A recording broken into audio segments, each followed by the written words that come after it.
Welcome to Secured with Dr. KJ, the podcast where we break down cybersecurity, the technologies driving it, and the companies shaping our digital future. I'm your host, Dr. Kenneth Johnson, cybersecurity leader, technologist, and strategist. Cybersecurity isn't just an IT concern, it's a business imperative. Each episode, we'll explore key topics like cloud security, zero trust, AI-driven defense, and more. We'll assess how tech leaders are adapting, where they need to improve, and what it takes to stay ahead of evolving threats. This podcast features expert insights from security professionals, industry leaders, and technologists, offering real-world solutions to modern cybersecurity challenges. Whether you're a business leader, security expert, or just curious about how technology keeps us safe, this podcast is for you. Subscribe and join the conversation as we explore cybersecurity's biggest challenges, securing tomorrow, one episode at a time. Today on Secured with Dr. KJ, I'm joined by Michael Billy, General Manager for Microsoft Security Solutions across the Americas. Michael leads the go-to-market strategy and field execution for security, compliance, identity, and management across the US, Canada, and Latin America. With more than 25 years of experience in enterprise technology, sales leadership, and cloud transformation, he's built a reputation for leading high-impact teams and delivering measurable outcomes for customers. Over the past decade at Microsoft, Michael has helped organizations secure and scale their operations using Microsoft's cloud and security platforms. Before that, he held senior leadership roles at CenturyLink, Quest, helping reshape enterprise voice and data solutions. A systems engineer by training and a strategist at heart, Michael brings a pragmatic, customer-first mindset to cybersecurity. He's a recognized voice on the future of security, AI, digital trust, and today we're diving into just that. Michael, welcome to the show. Thanks for having me, KJ. 100%. Let's jump right into the first question. What major trends do you believe will define the next 3 to 5 years of cybersecurity? Yeah, I'd say there's probably 2 or 3 that come to mind.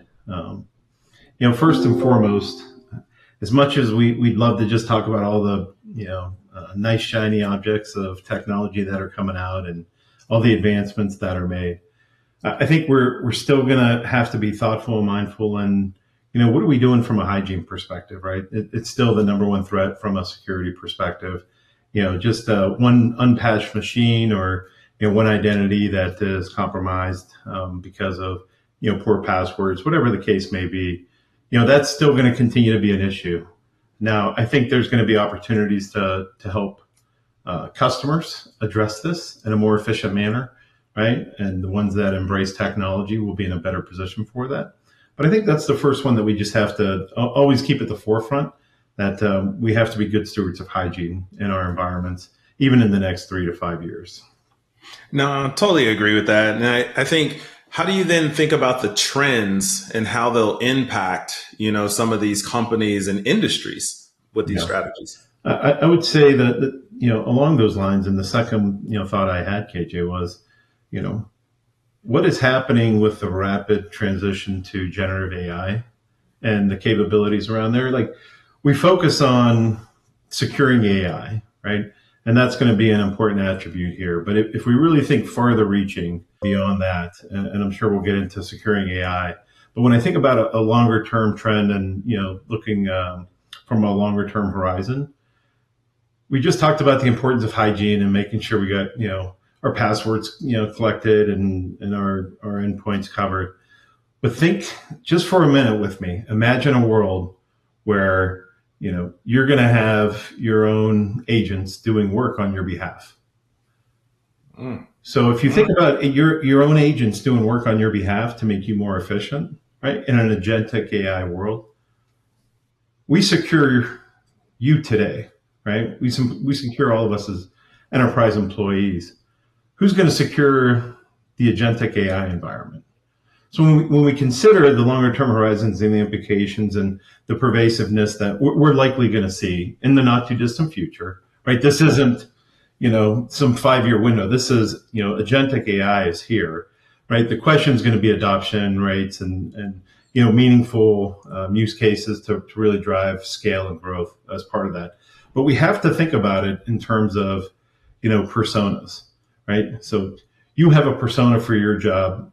Your agentic AI environment and assistants and support staff, they're going to have their own personas on what problems you want them to solve. So if I'm working in a security team, I may have an agent that just runs phishing compromise checks, right, to our tools. Hey, we had any attacks? Do we have any exposures? Do we have any potentially some password compromises or funny login attempts, things along those lines. I may have another one that's going to go out and is going to scan for any potentially identity threats or endpoint threats as part of it. I may have another one that just is called my hygiene agentic AI agent, right? That's going to go check all the devices, right? Whether it's a PC, desktop, mobile, tablets, whatever the case may be. But I'll have all these personas. But what if the bad actors get their hands on those agents, infiltrate them, right? And then have them doing their bidding, because they're going to be an authorized user then on your behalf. We have to be thoughtful around personas, but not personas as in a security engineer or a CISO or a CIO or a CEO. We have to be thoughtful in what is this agentic AI going to do for us? How are we going to secure it? What is important about securing it? And most importantly, how do we think about securing it from the start, right? Right. To ensure that the right controls are put in place up front, which will be, part of that defense in depth approach. Because if we're just making, AI agentic agents pervasive, but anyone's building them, which is likely going to happen, if you don't have the right controls in place, you're going to open yourself to threat vectors that are going to be very, very simple, very common. And that's where, the bad actors thrive. So I got a two-part question for you then, I think, or one's a statement. Wouldn't this be more of a tool sprawl because you have to secure all of these agentic AI, these agents and so forth? But then what are the actual technologies that we can use to secure these agents, agentic AI, and so forth? Yeah. I think the tool sprawl is an interesting one. I think we have a tool sprawl already. And it's self-serving plug, work for Microsoft, right? We built a platform for a reason, but there is no silver bullet in security. So we have to just appreciate that there were tools and decisions were made to purchase a tool that were probably great decisions at that point in time, right? The question is, what's the tools rationalization that our customers and security teams are going through right now to ensure that they're being thoughtful in their preparedness and readiness for the next wave of threats that can come their way? And can their existing tool sets scale and grow laterally to solve those problems or not? I just think it's a thoughtful discussion that the security teams really want to start thinking through. And I've talked with a number of customers. A lot of them are already thinking in this train of thought. And because I'm getting older, Kenneth, I can't remember the second question now. So you kind of almost hit it, but what are some of the specific technologies, tools, whether it be Microsoft, whether it be anything you've seen in the market? What are you seeing? I think there's a couple things. One, you want to just be thoughtful in your defense in depth, and that's not a new concept, but think about vetting. I remember working with customers on SIGs, standard information gathering. And I'm not encouraging any customer to ever send me one of those again because it's an exhaustive piece of work. But when you think about who your generative AI suppliers are, I think at Microsoft a year ago we were covering with our CASB, our Defender for Cloud Apps product, 400 generative AI solutions. That's mind blowing. I think I heard a couple of weeks ago it's up to 800. So who are these companies? What are they providing? And really vetting, are these the companies that are you're going to want to invite into your front door, right? Because that's what you're doing, is you're inviting your front door. So a lot of the same rigor that you would have gone through from a security team perspective historically on vetting, security providers. How do you then set the right standards of execution without being a blocker, right? You want to still continue to enable your technology. That's going to be an imperative to continue to drive success in anyone's enterprise at this point, regardless of the size. And you want to just be thoughtful in what you're letting in the front door as part of that. And I think if you're thoughtful in letting them through the front door, you're thoughtful in your defense in depth, so you have multiple layers of controls. The security specific tools will be important, but then are you building your own agentic AI solutions using Azure Foundry and using the baseline platform for, Microsoft has this responsible AI commitment that we've made, right, for privacy and security. So if you're using tools like that to build your own, make sure you're doing that and you have the right governance process as part of it, right? And then leveraging, the threat tools that are out there. Microsoft's, again, self-serving comment, but Microsoft has a number of tools that can help support you as part of that development and lifecycle endeavor. No, and that's great. And I also think you also hit on just AI, right, and security. Mm-hmm. So if AI is reshaping both defense and offense, how do we really build the trust in our AI-powered security system? Yeah, that's actually a great question, KJ. And the first thing I would say is you have to embrace it. Mm-hmm. If your listeners are anything like me, they learn through perhaps not doing everything the right way, right up front, or having to work through things. That's usually the best way I learn, because I learn a lot faster when I screw something up. But it's important to embrace the technology so it's not foreign to you or your teams. And that's going to be an imperative. Once you understand what the technology is capable of, then you can put it to work. If you don't truly grasp the technology because you're not putting your hands on it, it's going to be hard for you to understand. Then if you don't understand it, how can you then defend against that, right? Mm-hmm. And, you can read, a lot of white papers, and there's a lot of forums and, a lot of standards out there, which are wonderful, by the way. But you want to make sure that you're getting your hands in the technology, you're understanding, the implications, where it can support you, where it can't, and really have a base of operation. So that way you're building on a grand foundation versus let's just try whatever the hot thing of the day is. And that happens a lot in the rate of change in technology right now. So I would encourage folks to really think through that, because if you don't understand how your tools can work from a defensive perspective, how can you understand what the technology from an offensive perspective is going to be?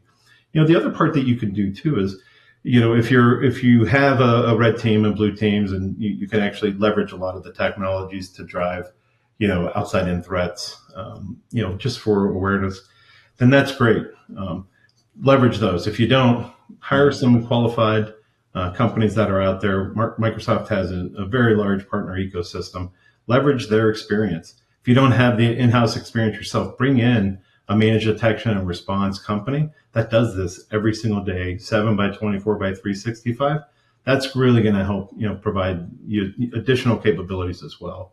And the last thing I would just say is, as you're thinking about, leveraging AI and for defense, and then understanding it from an offense, and maybe even leveraging it as an offense to help protect yourself, be mindful of there's new tools out there, right? You can leverage capabilities that can actually show you what your environment looks like from an outside in perspective. That's a very important tool. And then also there's exposure management tools that are out there that are going to provide you the insights on where do I have exposures? Do I have areas that I can consider to be a choke point where, this particular device isn't patched? Maybe that's one of my choke points where I have 8 threat vectors going there, but if I solve that one problem, then I take 8 threats out. So leverage technology to be your friend in this age of AI, where you can have this advanced insights that we just didn't have previously. No, I really love that. And so when you think about, that those frontline workers, all those alerts that they get, the SOCs, right? Mm-hmm. What is that right balance between the automation and the human oversight? Yeah, it's interesting. KJ, I ran engineering organizations for 15 years. Right. And, I was blessed to run new technology during those 15 years. And I remember the first time I built a new product. I was leading a large team, and we got it out the door, and we were working on operational handoff. And after about 2 weeks after launch, I had the operations director for their tier 3 support call me and say, Michael, we have the most expensive probes in the industry. And I was like, no, I mean, they weren't inexpensive, but they weren't that expensive. And he goes, no, they're our customers, because we have such an overload of S&MP traps coming to our operations center that we can't filter the signal through the noise. And that's really an important part. That's where, the importance of a qualified SIM and SOAR, right? To be able to identify, filter through appropriate triaging as part of that. And again, back to the expertise. If you have the expertise, great. If you don't have the expertise, ask for help, right? From companies like Microsoft or our partner ecosystem. There's no shame in making sure that you're thinking through this in the right manner to ensure that you get it as right as you can up front. There is no perfect, right? You get as right as you can up front, and then have the right life cycle practices. If you don't have the right, there is no set it and forget it. You want to have the right life cycle practices to help drive that continued persistence of execution and delivery at a quality level. But we all have to just understand, we always have to assume breach. That's why we profess a zero trust environment. So there is no perfect end state. It's a continuous journey to drive success. No, it really is a continuous journey. And so when you think about our security leaders, what advice would you give them, trying to future-proof their teams and technology stacks today? Yeah, no, absolutely. I think the first one is just make sure you're setting a plan. It's easy to get, inundated with the issues of the day. But when you're the leader, right, the organization is looking for you to drive clarity of thought. Drive clarity of thought and where you're going to go focus, why you're going to go focus there. Ultimately, you're going to have to, be prepared for those discussions as part of your board and C-level discussions as well. But also educate your team on what that needs to look like. When your team understands the vision of where you're going and why you're going there, that's going to get them behind it to help them execute. At the end of the day, there's always going to be a new tool and a new widget that needs to happen. Think about where your primary threats are, put the right discipline in place from a hygiene perspective, embrace the technologies, right? So you're not too far behind. Try it. Let your people try it. That's also going to be the other problem we didn't talk about is, the cybersecurity resource shortages. This is going to be another way where you're going to have talent retention for some of your best folks by, not letting them go into the playground, but be thoughtful and, hey, where is technology that you want to go get your hands on to see how you can increase your security posture and look for the biggest bang for your buck as part of that, right? We think a platform that feeds on each other is going to help because if you think about it, when you just buy these a la carte tools, right? This is a final thought, KJ. When you buy the a la carte tools, they may all work great independently, but ultimately you're the integrator, right? So if you can have someone that's, taking some of that burden off of you, again, there is no silver bullet one security company. You can take the burden off of you in some way to help free up your time and then embrace some of the other technologies. I really believe that's going to help with your balance. Well, Michael, you have dropped amazing gems on the listeners. And so I know they're going to be super excited and they'll probably follow up with me to reach out to you to ask even more questions. So, but I wanted to thank you and I truly appreciate you jumping on the show. Oh, KJ, I can't thank you enough. First of all, for all that you teach me each and every day so we can have quality discussions like this. And, if anyone out there that's listening needs some additional help, we're here to enable our customers. Our mission at Microsoft is to empower, everyone to achieve more. And that's really why we're here. Happy to help. Thank you.